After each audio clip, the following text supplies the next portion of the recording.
Welcome to my humble little office. My name is R. Keith Andrews. I'm a spiritual guide and paranormal adept. I have made it my life's journey to remind people that working together we can make this a better world for virtually everybody. Now, I build myself as a spiritual guide because the tools I offer are the exact same tools I personally use in my day-to-day life.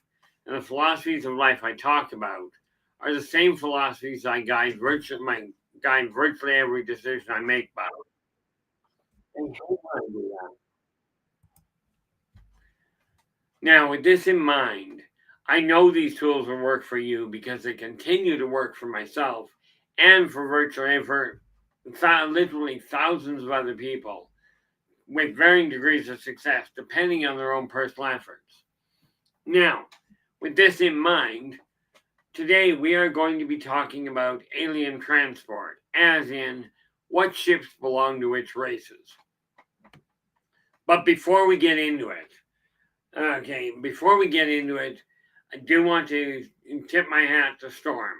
He is the one that is responsible for keeping technology working here, which quite frankly is a challenge and a half, and I don't know how he manages to pull it off. But he also makes certain that problem children don't stick around long enough to be a problem. Then we have L.A. Moon in the background. Okay, well, actually, L.A. is in the room. She is another one of our primary moderators. She's also the one that keeps a real close eye on what my health is doing. So you'll be happy to know, LA, that yes, we did have a solid dinner tonight. Actually, we went out with my son tonight for a going away meal at a seafood s'more. So yeah, you can bet your bottom dollar I had enough to eat. And that young lass sitting over my good question, left shoulder, that is my fiance. That would be Kara, also my executive assistant and primary editor. Okay, now with this in mind, by the way, Kara, LA says hi. Oh, hello. Now, with this in mind, I went through and I made a modification to Races of the Worlds. I've actually got a list in the back of the book. Where is it here? That would be the one. And we currently have information on now. There's 60 races in Races of the Worlds, but I've got information I'm putting together on 121 plus races. Needless to say, lots more to come. Okay, so with this in mind, shall we get started? We'll just stop and start at the top of the list here. Let's see if I can actually see what's going on. Okay. And again, I've got too few monitors in case you hadn't pieced it together. I require that one. Okay, now, I did tell you last week, I found out who owns the Tic Tac ships. The Tic Tac ships are actually owned by the Aldebaranians. Okay, so, and these guys are in book 2, they're not in book 1. But they're the ones that own the Tic Tac ships. Now, I remember about a week ago, I saw a whole picture. I saw a picture on Facebook that showed 6 different ships. 5 of them I could name off the top of my head. Okay, the 6th one, I've still got to go looking through. But as you can tell, I got a lot of races to go through. Now, I figured I'd take a look at the ships. Now, yes, there are varying different ones around. These are the primary ones, okay, that I'm looking at. Now, when we take a look at the Alpha Centaurians, if you've ever seen what looks like a 4-sided ship, really it only looks like a 3-sided, but it's got a flat bottom. To give you an idea of how that works, okay, the Alpha Centaurians open that, if you're a gamer, picture a D4. Okay, there you have the Alpha Centaurian ship. Then we slide down and you have the Anunnaki. Now, the Anunnaki did not build their own ships. The Anunnaki got other people to build them because they didn't have the tech at the time. But they did have the capacity to reach out and thereby get assistance. Because the Anunnaki, long story included in the books, they asked for help because they knew they wouldn't be able to work hand in hand with humans.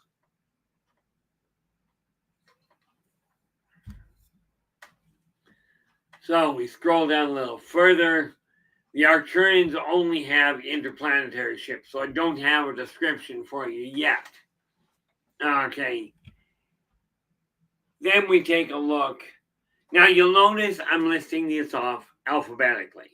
The reason for that is because of the fact that I've listed them that way, and this list is going in the back of Races of the World. Okay. Many of the races do not actually have ships. Okay. But when we go down, we have the Aura. Now, the Aura are an interesting little race. Okay.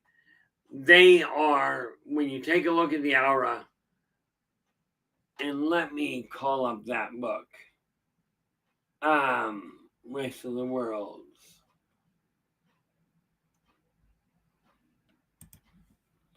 Let's just take a look and make sure I get this right. Because I hate doing things backwards, but I seem to do that regularly.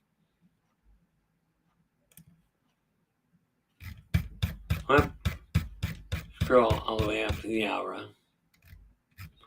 That's the daemon.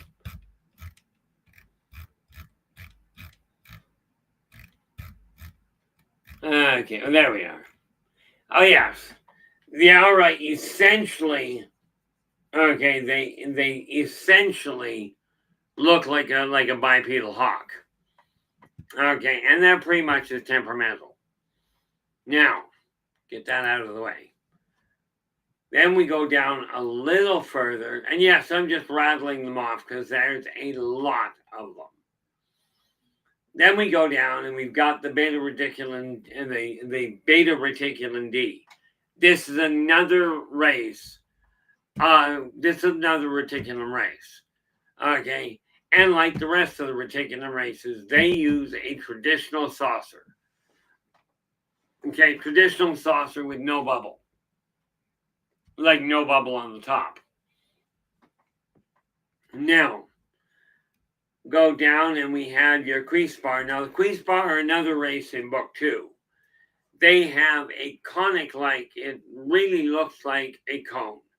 If you take a look without the base at one of the warning traffic cones, you'll get an idea what these things look like. And yes, in case you couldn't piece it together, they land flat side down. Unless they have a bad day, at which point they land point side down. Then we go down. Now the Gedefni, which are what you guys know as the Nordic race, okay, they use the reticulin saucer. Most of the time when you run into them with the reticulins. And there's a lot of reasons for that. Then we have the Uka. Now, if you've ever seen a saucer that looks like it's two saucers stacked on top of each other with a gap in the middle, that belongs to the Uka. Okay, now, going down, humans have local space only. Oh, who came in here? Minimize that. And Operation, we have Operation, you are in with the gold. Hopefully things are going well on your end. And I'm not sure if you saw, but I did look at the picture, and I'm going through my notes. That is, but I've still got a staggering amount of notes. Okay, but I am looking into it. It is not the Dexel Spanalizer. That much I can tell you right off the bat. And though I don't feel you're in any danger, okay, I will tell you, I'll figure out what it is. Okay, I'm just not certain who it belongs to just yet. Now, where are we? Going down, we have the Clee Clock. There is a ship out there that some people see. It looks very much like an acorn. Okay, if you ever see this thing, the reason I say it looks like an acorn is because the bulk of it is the bottom of the acorn. The top is just that little ridge that you see where the cap is. Okay, now the Kamalian don't have a ship of their own. Oh, not a problem there, Operation. I will, as soon as I find it, I will get it back to you. There is so much information I'm coming across. I've got 60 races in Races of the Worlds, and I've already got 121 races to deal with in totality. And I've got more than that I've already added and just haven't put on the list yet. Now, where the heck did I go? Now, then we take a look at, we were looking at the Kamalians. When you look at the Korlock, you undoubtedly did. When you look at the Korlock, if you ever watched Space Odyssey 2001, that is a Korlock ship. And the thing is, a Korlock ship will never be entered by a human. Okay. They'll never be able to be entered by a human, rather. Because if you think about it, the Korlock ship is run by bioelectricity. The Korlock themselves are the energy form, the energy conduit to actually operate the ships. Now, you'll notice that's only gotten us to the Ks. Okay, carrying on, we have the Martokians. Their ships look very similar to the Reticulans, with the one difference, they've got a bubble on the top of them. Okay, now, go down a little further, and what do we got? We have the Martokians. The Muldock, if you've ever seen a ship that looks like an ancient Roman Colosseum, that's a Muldock generation ship. And yes, they are around. Not many of them, but they are around. Then we go down and we've got the Mobian. Now the Mobians have a ship, it looks like a winged wedge. Okay. And yes, it is capable of sitting in one spot in the atmosphere and just simply rotating. Okay. Very interesting to watch. Totally harmless to humans, Martokians evolved on Earth. Quite frankly, so did the Anunnaki. Then we get this really neat rare one that I finally figured out where it fit. And it looks like an elongated line of cubes. Okay. It's basically segmented. Somebody wanted it in. Flubber, how you doing? Glad you could join us. Hopefully things are going well on your end of the world. Now, what do we got here? Now, then we get the Pleiadian. Now, the Pleiadian ship is the silver colored cigar shaped, no windows. Okay. Now, the thing is, you will never see a purebred Pleiadian on Earth. You will see hybrids, but you won't see a purebred. And the reason for that is Earth's atmosphere will kill a Pleiadian. Now we go down a little further. The Kinlar, they actually don't build their own ships, but they do have other people build them for them. But not interstellar. Go down a little further, we have the Sarkon.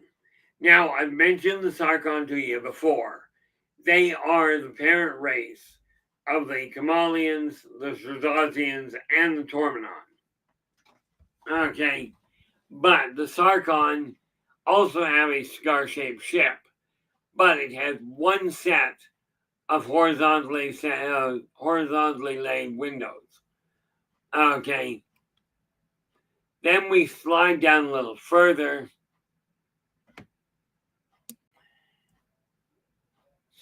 Well, who showed up? Cowie, how you doing? Glad you could join us. We're just going through different ships. What I am going to do is in the June edition, yeah, because I'm not quite finished it. In the June edition of Positive Perspectives, I'm going to include the short list of the races, just with the ones that I've identified the ships for. Now, not every race has a ship. Not every race is interstellar capable. That's not going to go well. Now, we have two ships that are very similar, it would seem.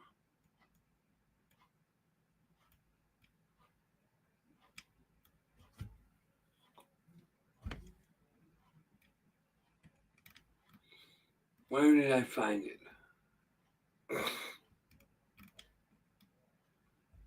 Oh, there we are. Oh, I will have to look into that and get a separator and find a difference between them. Because as it turns out, when we go down, where did I just see it? There we are. The Rocher also have a conic shaped ship. But there's got to be a difference. Well, I know there's a difference. I just have to look at it. Okay, that's why. When I mentioned the Queespar having a conic shape, essentially they do. But what it is it's not technically conic. It is I guess the best way you could call it would be a bubble, like as in a water bubble. Okay, you ionize the outside frame, the outside shell, or the skin, if you will, and now you have a ship that is literally built of water. Well, you got to understand, the Queespar literally look like Terran squid. Okay, and yes, again, these are in book 2. Book 1, I put a lot of bipedal humanoid-looking races. Book 2 has a lot more of the other ones, because bipedal is honestly a bit hindered. And we go down past here, and then we have the Strazazian ships. Now again, these are cigar-shaped, but these ones have a double bank of windows. Now the Talon is a really interesting ship. Okay, because they basically, if you look at them, they look like an orb. They look like a ridged orb. The reason for that is that when you look at the Talon ship, the legs kind of wrap around the top of it, and then they unfold to provide landing gear. These things are capable of walking on ground. You don't want to know what they're capable of doing in terms of combat yet. Okay. Now there's a lot more to them, and to that particular ship listed in the book. And I don't know if I've got well, let's take a peek and see if I can do that for you. Because I do not like the idea of going, oh, if you want more information, buy my book. That doesn't work well for me. I still would love it. I love it when people do pick it up. Let us see where Talon is.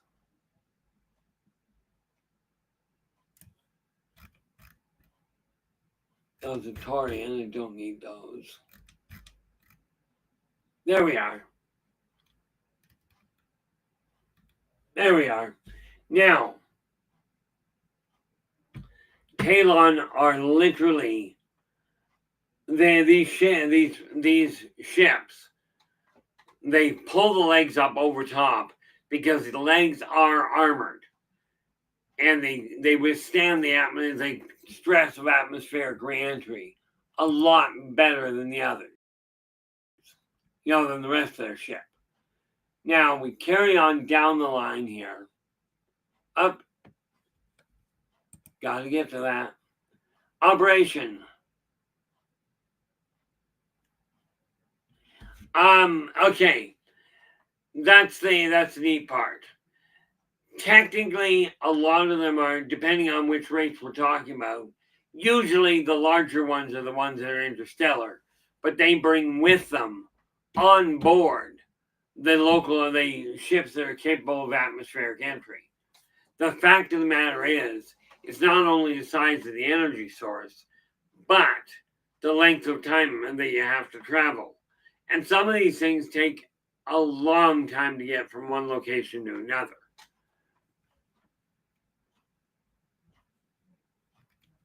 Now, where are we here?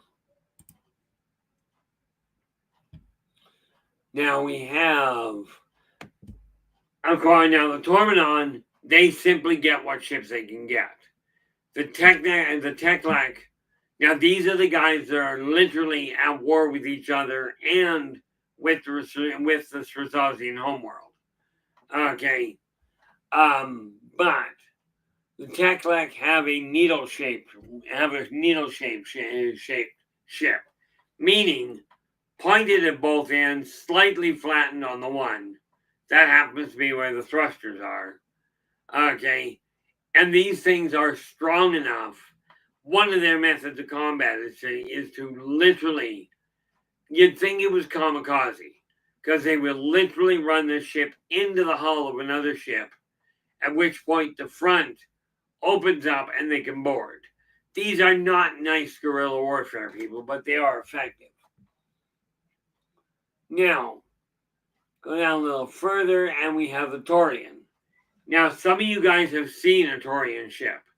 This is an orb that is about, I'm guessing, 20 feet in diameter.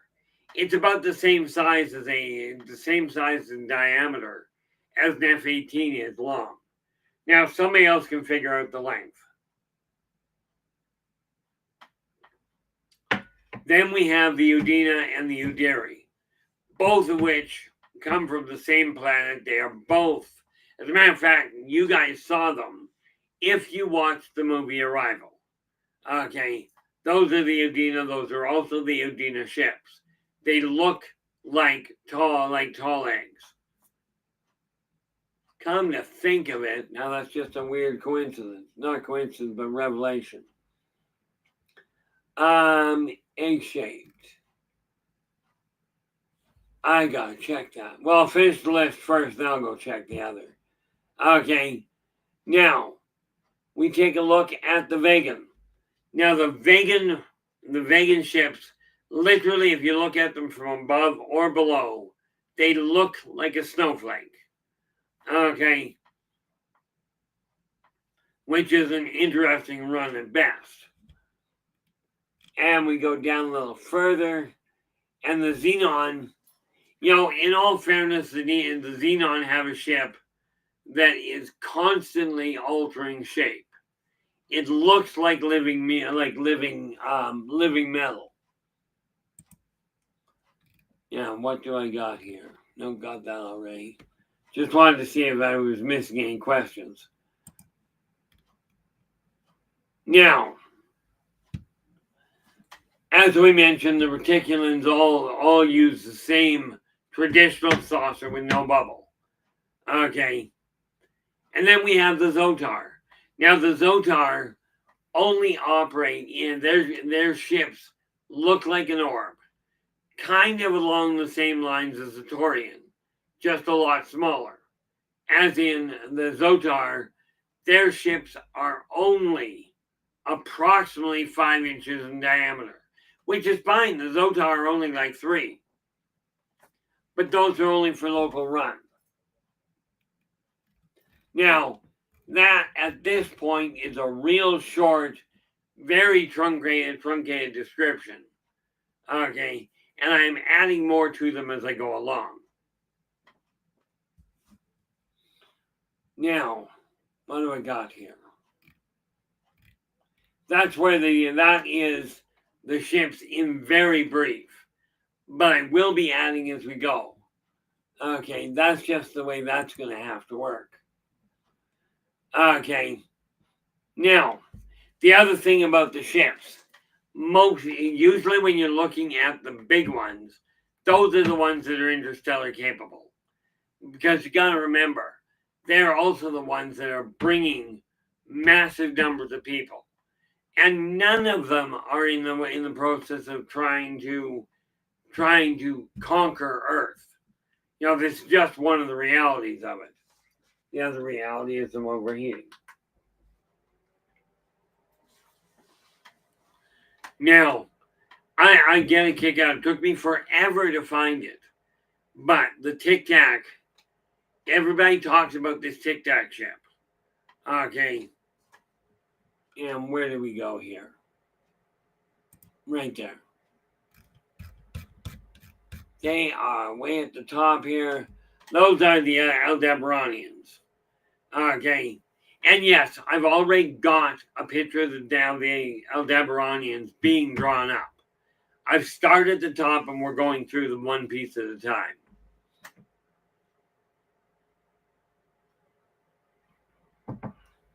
And you'll be happy to know we've already started on the final edit of Race of the World 2nd edition. Okay. We've already just about completed the front end of it, as in prior to the races themselves. But there's a lot of information to go through. As a matter of fact, let me see here. Races of the World. That'd be the one. Is at present, the first one was like 60 pages. Okay. This one is already 94. So it's a little on the bigger side. Probably it would likely not have the Race of the Worlds, what they call a saddle stitch. Okay, I'm probably going to have to go with a perfect bind on it, meaning it's going to be a paperback. Okay, and bound properly with a proper spine. I don't know what it's going to run yet. Still working on that part of it.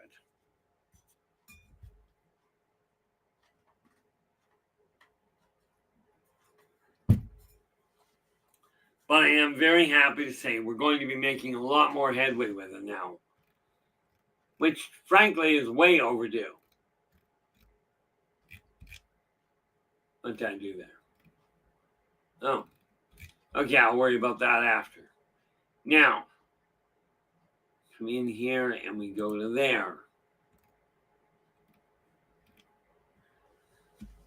Now, one of the neat little things that I can tell you with different ships, the one thing these guys have all got in common is they have figured out that it is possible to work with each other. Do they now? Operations going, do humans have interstellar capable ships right now? The answer to that is no, not yet. But they are working on the technology to do it. Okay, sooner or later they'll figure it out. But what they are working on is putting a station in place in geosynchronous orbit around the moon in order to build interstellar ships, interstellar capable ships. And yes, they will have them. Problem is, guys, if humans don't figure out how to work on this planet, picture what happens now. You know yourself. Humans have a tendency of picking a fight with each other. Okay? This is not wise, but it is common. So, when you're looking at that, if humans don't start figuring out how to unify, and they go out into outer space and they start picking fights with whoever they don't like the look of, this could be a very short interstellar maneuver. Because as we said the other day, the consortium will let a fight like that end in its own way. They won't step in to stop it. Okay, as long as it is contained where it belongs. Now, that said, humans have not been very good at following their own laws, never mind other ones. But they are learning and they are taking a look at the ships. When I talk about reverse engineering, they're trying to reverse engineer by observation and data recognition only. Okay, they don't have access to the working schematics of an interstellar capable ship, but they are pushing their limits with it, which I applaud them for. I really do. I'm just hoping that people realize that we are going to do a lot better if we work together. Okay, but no, at this point, they don't have interstellar capacity. Now, one of the Talon, their ship is not only capable of traveling in outer space, is capable of atmospheric travel, hydrospheric travel, and traveling on land. Not great at the tunneling thing, okay, but they're working on that now, and they do have the capacity. They've got one ship I'm aware of where they literally have the legs on a wheel. So when they come down, they will literally let the legs come down and spin as it touches down. Net result, punching a borehole. This is not going to end well if it goes to war. Fortunately, the Talons are adhering to consortium law, and they're not looking at taking Earth in that fashion. It's not to say they wouldn't do it if the consortium weren't here.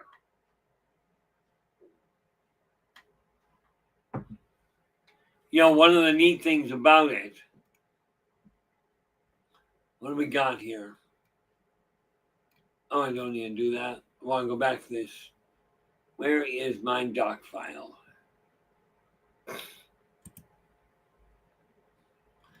Now, where is this one?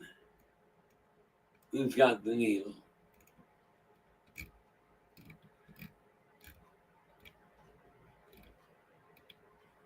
Oh, yes. We do have to take a look at the UCA. Now, the UCA have, if you take two traditional saucers and lock them together, you'll have they're joined in the center point, but these ships travel together in dual saucer form. They are capable of a lot further distance, because here's what happens. When the saucers connect, they generate a field between the hulls of the saucer. Okay, the upper and lower hull, depending on which saucer they're on. Okay, because they are lockable. You take two of these saucers, bring them into alignment, doesn't matter which one. Okay, they can go top or bottom depending. And the thing is, they're stackable. Okay, meaning you can take one ship with a double hatch. Okay, it locks onto the next ship above it. You can stack these as high as you want. The bigger they are, the further they travel. Okay, where it becomes frightening is when you realize these are independent combat ships.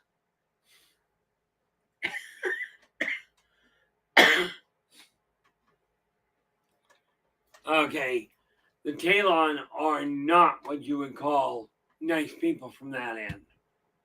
Where are we here?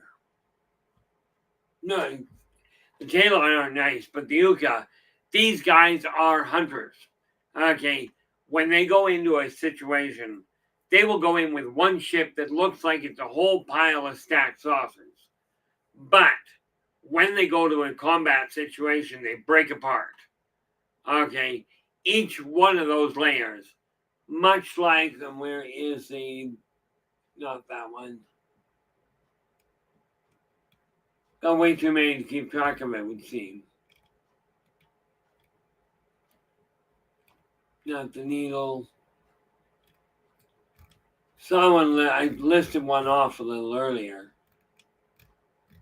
Where is it? Not those. Going too fast, apparently.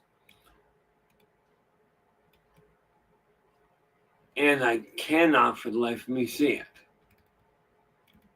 Why doesn't that shock me?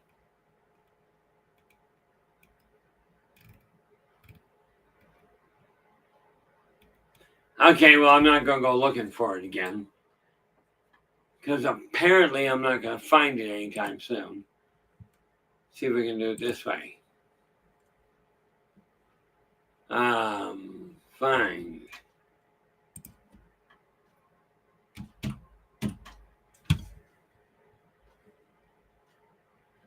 There we are, the Wara. Okay, when you look at it, the Uka and the Wara have very similar configurations in one sense. They are linked ships that when they go into a battle situation, they break apart into independent vessels. Now, get that out of my way where it belongs.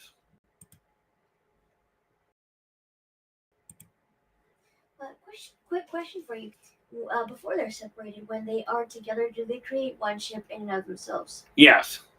Cool. Because the lead ship is the one, and that's an excellent question there. That's an excellent question there, Kara. As they link up, the top ship is the one that handles all navigation. It all gets slaved to it. And it does look like Renee has come in.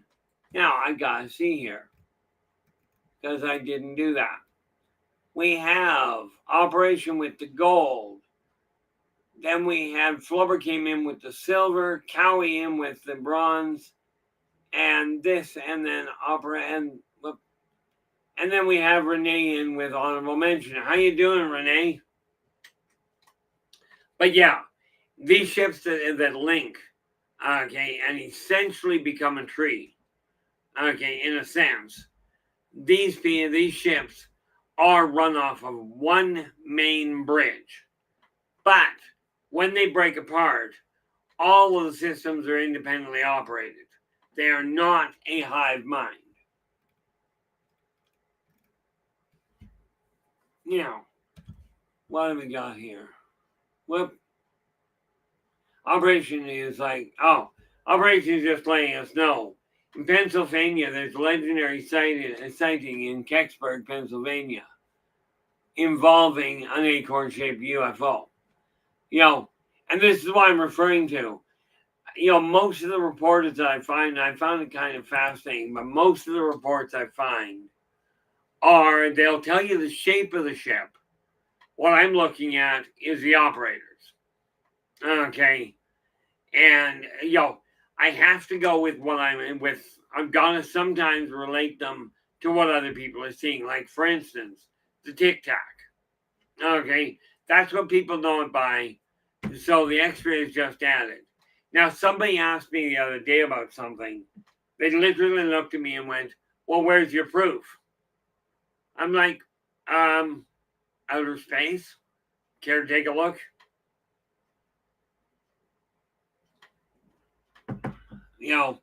But there's a lot of them that are floating around. Now, let me shrink that. All in all, there's a lot of different vessels. Now, I'm just looking at the primary ones. Okay. every race has multiple ships, multiple configurations. Okay, if you look at the Gaddafi, now they had an interesting. They usually use the saucer ships that belong to the Zetas at this point, but the Gaddafi, and this is what dawned on me the other day. I'm looking at these ships, going, "What am I missing?" Well, what I'm missing, okay, is literally the fact the Gaddafi had their entire setup. Okay, but I'm looking into a couple. Somebody mentioned seeing one that looked like a chariot. Now I can tell you right now, there is no doubt. I forgot that I didn't add this to the list, but the Ennead, their ships are very similar to the ancient. Well, try that in English. They're very similar in appearance to some of the older vessels that we have here on Earth. But understand, Earth is not the only place that developed things. And the Ennead were known for being a little bit more theatrical than some. And again, this list I've just gone through is only part of the list because I'm still going through the data. And I'll tell you, I did not realize how much I was sitting on. Now let's bring this back up.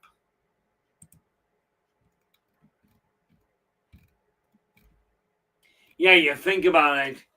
If I put all the races into a list, well, I did put them all into a list.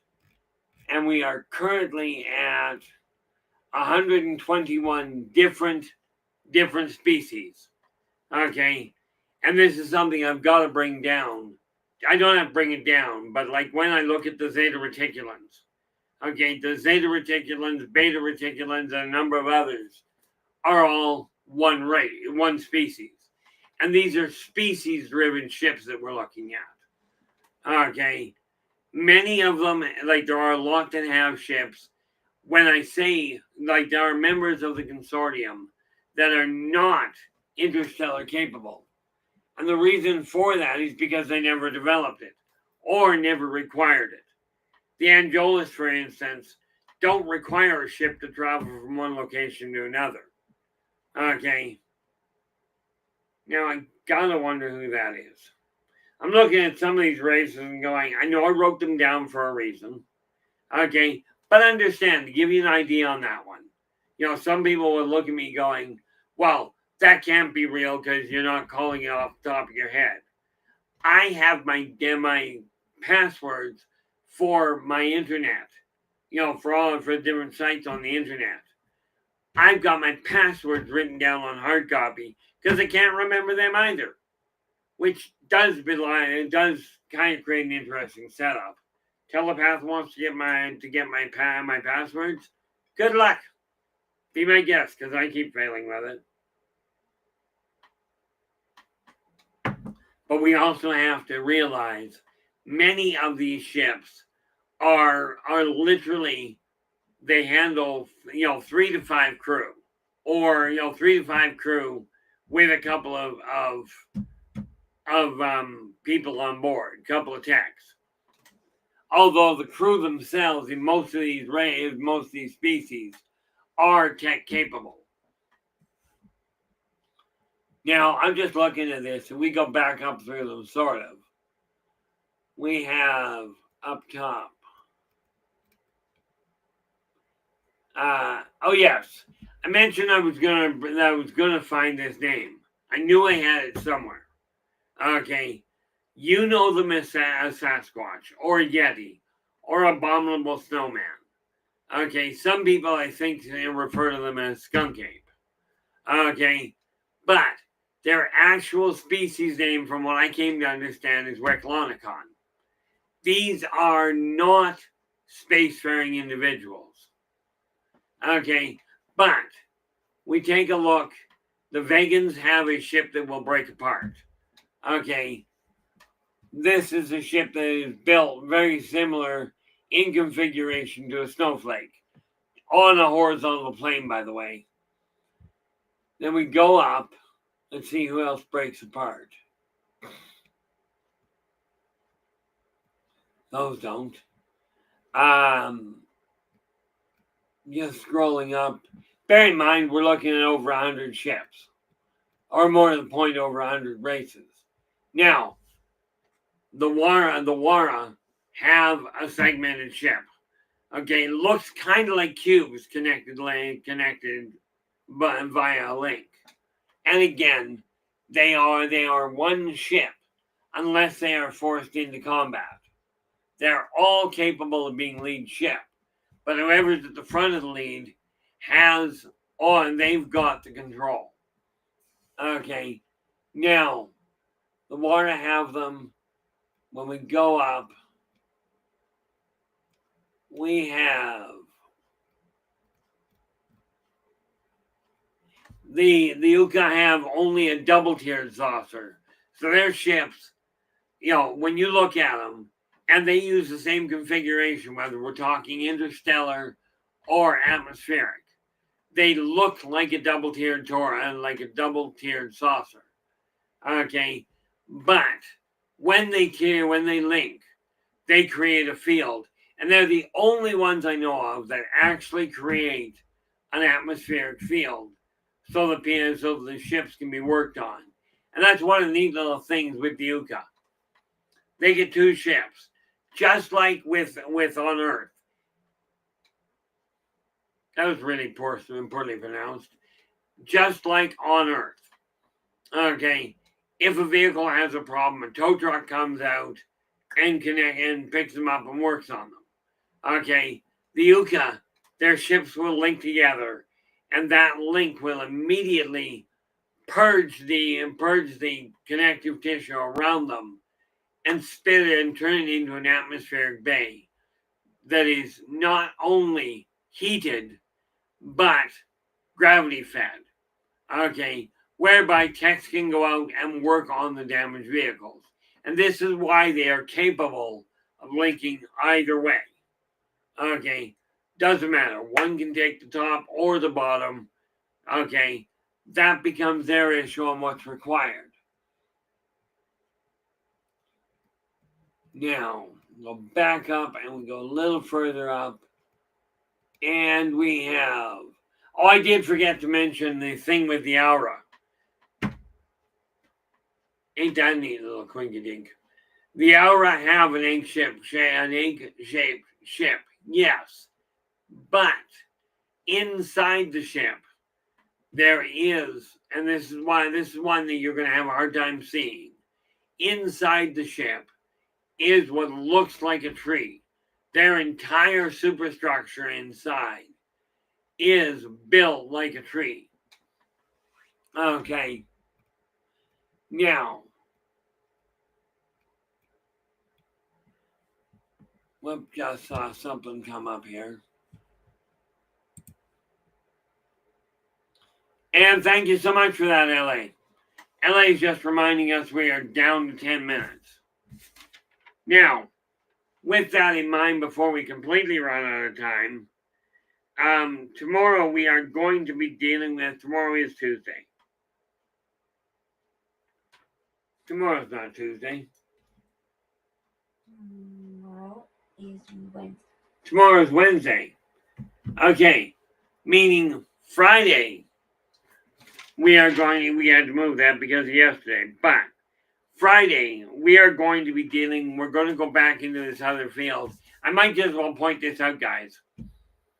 Effective immediately. Okay,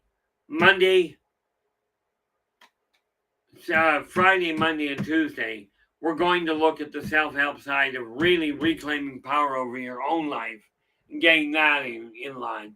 Thanks, LA. This has been a staggeringly hectic week. Okay, and unfortunately, it's beat the stuffing out of my time sense. But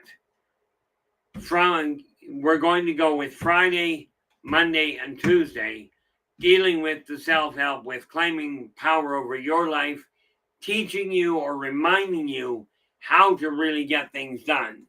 But Saturday and Sunday from here on out, okay, Saturday and Sunday, we're going to be dealing with alien. Now, whether that means technology, races, treaties, whatever, okay, that'll be Friday, Saturday, and Sunday. With the added bonus that on the first Friday of every month, we are going to be dealing with, well, yeah, we won't have the show on Friday because we're on Spaced Out Radio. But with that in mind, Saturday and Sunday plus the Friday, it's a long weekend of simply alien interaction. No, I am not inviting aliens down to talk to you. Sorry, I'm the closest thing you're going to get to that. Now, the nice part about it, by taking on this new format, we're hoping that the people that are looking for information will get word. And yes, we're going to start advertising properly. There's a lot of reasons for that, to let people know what we're up to. Because, I see all these things being posted. Here's a ship. It's an acorn ship, but we have no idea. It's time to fill in the blanks. Okay. No, I am not the best of the best. Okay. But it's time I quit trying to hide from what I do know, which is why I'm putting all this information together. Okay. So we are going to be taking a look at success. But the thing with on Friday, we're going to look at this and help you figure out what you consider success, not what anybody else does. Okay? Because there's a lot of books out there that'll tell you this is what success is. Now, I don't know about you. I found that success just yesterday, success was being able to get technology to work well enough to pay my bill at the restaurant. And I'll tell you, that can be frustrating. But we are going to start dealing with that. And of course, the nice part about it, whether we are talking alien, whether we are talking ancient race, doesn't matter. I should point out that when I'm talking about the weekend being on aliens and ancient races fall into the same window. Okay, the only different functional difference is that the ancient races evolved on Earth. And yes, I am bringing them together. That list I went through will be shortened a bit because some of those fall under the category of race, not species. Okay, your zeta reticulans, your beta reticulans, zeta reticulan and beta reticulan D are all members of the same species. Okay, and I will be adjusting things, like I said, just dawned on me. The Gaddafi have their own ships. It's just they usually travel with the Greys at this point. So I'm going to have to look into that and get that information back to you. And again, I've noticed people are sending me questions via email, and I encourage you to do so. Okay, I will do my best to get back to you. If it's a personal question, okay, I will get back to the person directly. If it is simply a question that can be classified as broad, as a broad topic, I will deal with that here. Okay, because the reality of it is I can't get to all of them, especially not while I'm doing my best to get to everything else. Now, in time, man will be interstellar capable, but I'm frankly expecting it to be a good century down the road. I'll try and stick around long enough, not bet my life savings on it. Okay, but all in all, things are progressing quite nicely. Now we are just getting right down to the end. So I do want to say, guys, thank you so much for sharing your time with us tonight. Really do appreciate it. And, like I said, if you've got questions, get them into the chat room, or failing that, drop them to me on email through the Buy Me a Coffee link at the top of the stream at buymeacoffee.com/InnerVoiceJ. Okay, you'll find all the books that are available there, as well as my contact information. Okay, so with that in mind, Thank you so very much for sharing your time with us tonight. Really appreciate it. Bring your questions. I will do my best to clarify what I can. Until then, okay, and we will be back on Friday. But until then, do take care of yourselves and each other. And for pity's sakes, stay positive.